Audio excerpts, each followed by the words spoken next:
Good afternoon and welcome back to the Word Encounter, episode 47. And so we left off at chapter 16 in Judges, and so we're going to hop into chapter 17. Chapter 17 through the rest of the book of Judges basically is about raising awareness of how far Israel had wandered off from what the Lord had wanted them to do. The theme could be everybody just did whatever they thought was right, and we'll see that as we get into it. And so in chapter 17, there's a man called Micah, and his mother had 1,100 pieces of silver that were stolen. And so she put a curse on that silver. And then Micah, I guess, felt guilty. I don't know. And he eventually fessed up to his mother that it was him who stole the silver.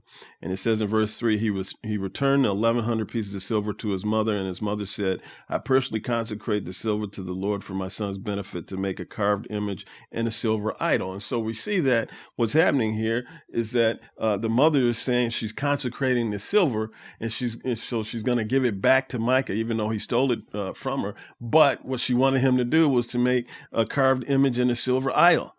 So we see how convoluted this is, because we know how the Lord feels about idol and idol worship. So she's going to consecrate this, but then make idols out of it. Doesn't make any sense. Again, people doing whatever they think is right.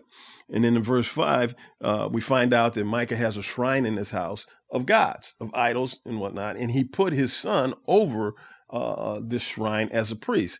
And so they're from Ephraim. They're not Levites. Only Levites in Israel could be priests, but Micah installed his son as a priest over his shrine. So they're just all out of whack in this situation. It says in verse 6, "In those days there was no king in Israel. Everyone did whatever seemed right to him." And so if that doesn't spell out what we're experiencing today in our country and our culture, everybody's just doing whatever they feel is right for them, that everybody has their own truth. There's no absolute truth. I just have my own specialized truth that only applies to me. So I'm going to do whatever I think is right. And we'll see the consequences of that thinking as we go through here. So then, there was a priest in Benjamin in Judah, a young man, and he left. He went out to find himself, I guess, and he came across the property of Micah. And so Micah talks to him, asks him, "Where are you from?" He says, I'm a Levite and I'm from Judah.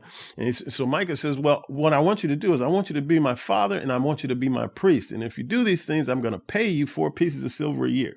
So I'm going to hire you to intercede on my behalf before God."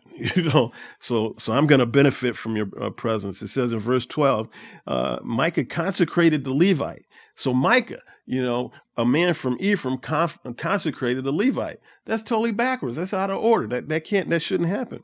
And the young man became his priest and lived in Micah's house. Then Micah said to him, "Now I know that the Lord will be good to me because a Levite has become my priest." So Micah's like, cool, now I know I'm going to be covered.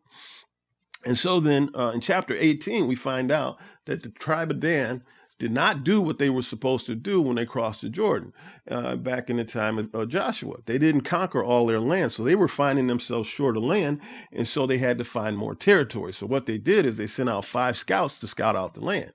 So the 5 scouts go out. The 5 scouts come across Micah's property, and so they go up to Micah's property, and they find a Levite. And they see that he has an accent, so they know he's not from Ephraim. So they ask him, "What's this deal?" He says, "Look, I'm from Benjamin. I'm a Levite." So and so forth. So they said, "Okay, cool." It says in verse 5, "Then they said to him, 'Please inquire of the Lord for us to determine if we will have a successful journey.'" Verse 6, the priest told him, "Go in peace. The Lord is watching over the journey you are going on." And so he blesses them. He sends them on. And so the 5 scouts go out and they come across a land called Laish, and they discover that this land is perfect and the people are peaceful and that they don't have association. They don't have an alliance with anybody to protect them. So this is easy pickings as far as they're concerned.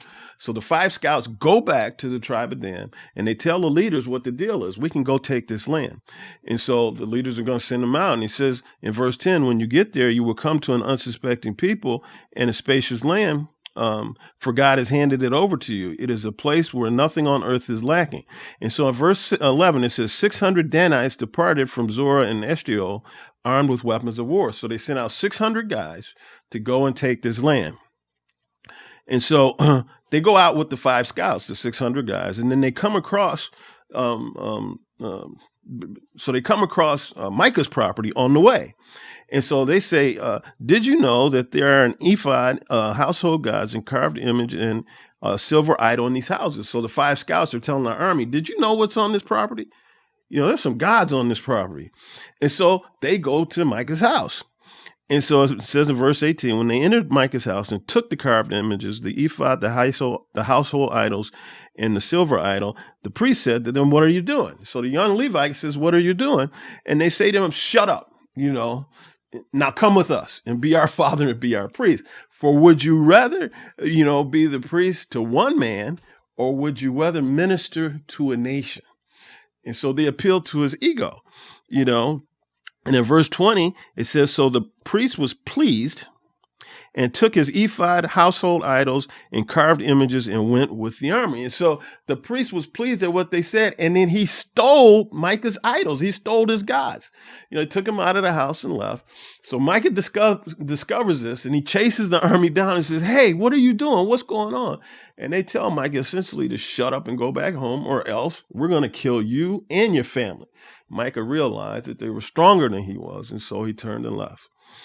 And so it says in verse 27, after they had taken the gods Micah had made, and the priests that belonged to him, they went to Laish, to a quiet and unsuspecting people. They killed them with their swords and burned the city.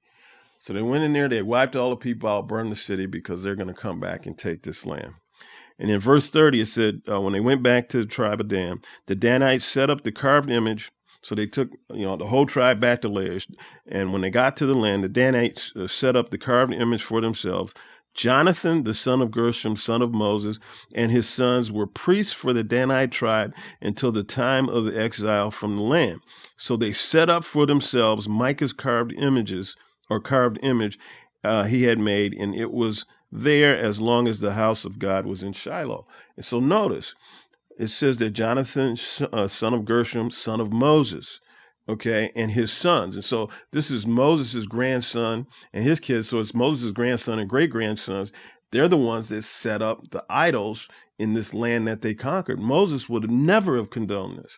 But we see how far the Israelites had ventured off after they had crossed the Jordan. And so we go into chapter 19, and we see that there was a Levite that's staying in the hill country of Ephraim, or Ephraim, and he married a woman from Judah, from Bethlehem. And she said, the word says it was his concubine or wife, as it's interpreted by some places. But apparently she got tired of him. She went back to her father's house. And so, so she goes back to her father's house, and the priest, he goes after her. So he leaves Ephraim and goes back to Bethlehem to recover his wife.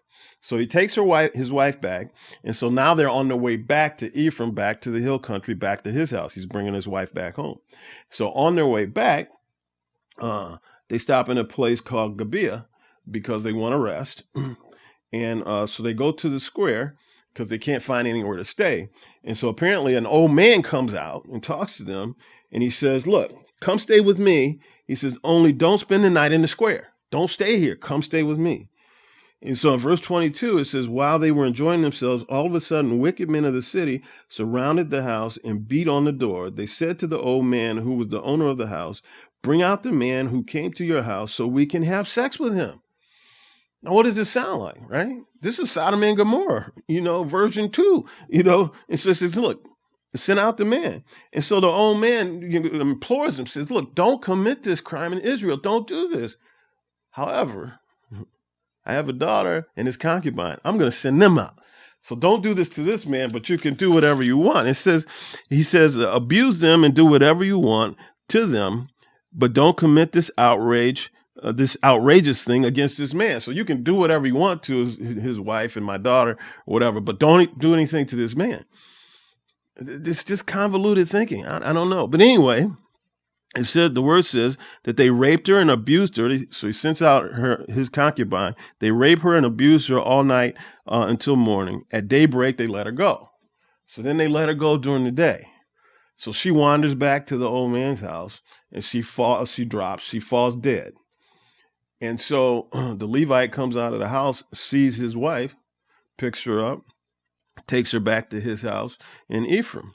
And it says in verse 29, when he entered his house, he picked up a knife and took hold of his concubine, cut her into 12 pieces, 12 representing the number of tribes in Israel, cut her into 12 pieces, limb by limb, and sent her throughout the territory of Israel. Verse 30, everyone who saw it said, nothing like this has ever happened or has been seen since the day the Israelites came out of the land of Egypt until now. Think it over, discuss it, and speak up. So he sends out these pieces to the rest of Israel, the other tribes, and he essentially says, look at what they did, to my wife. And everybody gets upset. All of Israel gets upset.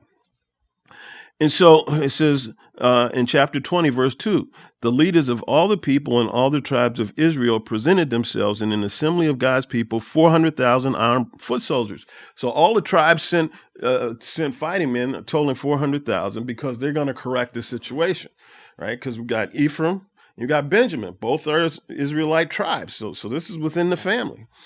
And so it says in verse 11, all the men of Israel gathered against the city. Then the tribes of Israel sent men throughout the tribe of Benjamin.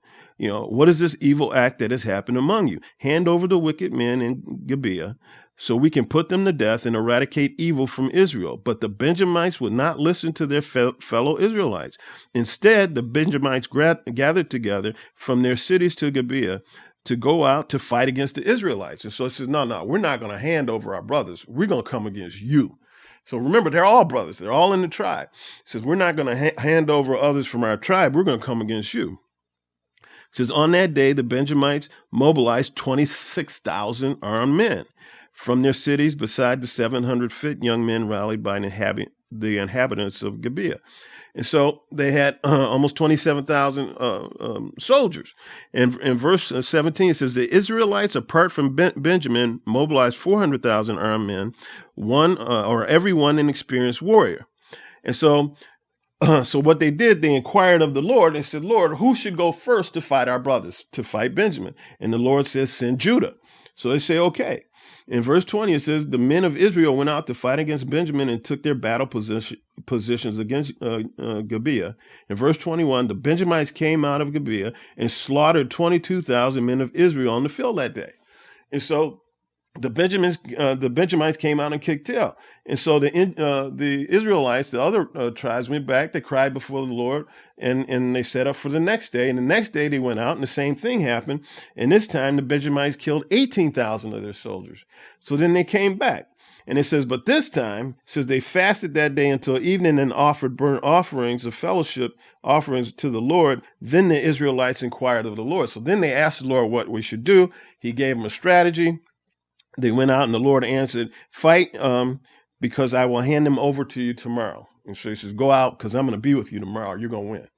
And so, and it says in verse 35, the Lord defeated Benjamin in the presence of Israel on that day. The Israelites slaughtered 25,600 men of Benjamin. All were armed. Then the Benjamites realized they had been defeated. And so then what happened after that is the Israelites felt guilty, if you will, because they didn't completely wipe out Benjamin because they didn't want to. They were their brothers, and there were still some men left alive, and they didn't have any wives. And so they said, what shall we do? And so they said, well, they're going to go out, send some people out, and what's going to happen is they counted amongst themselves and says, okay, who didn't come fight with us? They identified a city that didn't go fight with them, Jabesh Gilead, didn't go fight with them. And so they said, okay, send all our soldiers to Jabesh Gilead and wipe them out, except for 400, find all the virgins essentially, and don't kill them, kill everybody else. Bring those virgins back, and they will be the wives of our surviving Benjamites, so that the tribe will not be wiped out. And so they wiped out some other of their brothers, all men, women, and children, except for virgins, and took them so that they could be the wives of the Benjamite surviving men, so that the tribe would not disappear. And so it says in verse 25, at the end of chapter 21, in those days there was no king in Israel. Everyone did whatever seemed right to him.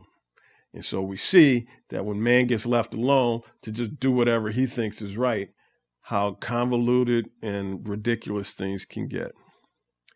And with that, that's the